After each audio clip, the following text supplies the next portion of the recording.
Good evening, Mr. Mayor, council members. Charles VOLTZ, 725 Vernon Way. I do want to address an item before the council, which is the high-speed rail CEQA problem. I won't reiterate the points I made in my email to you earlier today, and I hope you'll indulge me if I take a personal note that explains a lot about where we are. Earlier today, I was taken aback when I realized that I've been going through the process most people go through when they experience a personal loss, like the death of a loved one. First, there is denial. I couldn't believe that such a proposal as the governor has made could be seriously be made by a Democratic governor to a Democratic legislature. Next, there is anger and outrage, and I'm partly still there.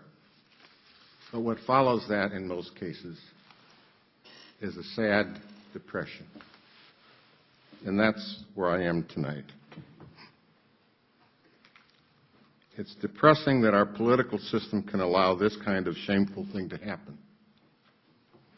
If I were still a Democrat, I would hang my head in shame.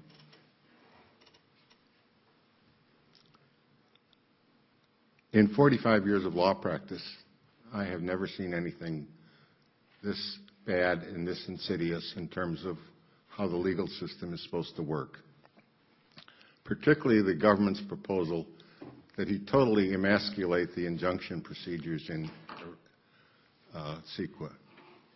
In public lawsuits, the injunction is an order by the court that the public agency follow the law, no more, no less. And the government proposes a system that totally makes that virtually unenforceable. That's a sham. During the Cold War, we frequently criticized the communist systems that had wonderful laws, but then they weren't allowed to be enforced. And what kind of country do we want to live in?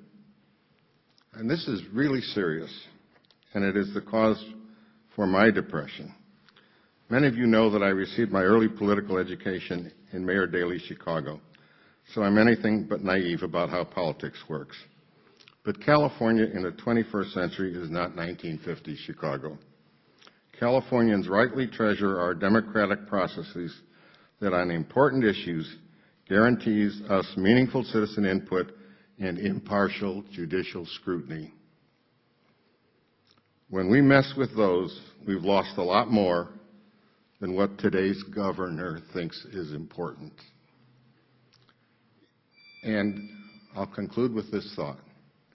If city councils don't fight vigorously for the laws that protect our communities, we won't have them very long, because there will always be someone who's willing to water them down, make too many exemptions, and ultimately make them far less valuable than what we thought we had.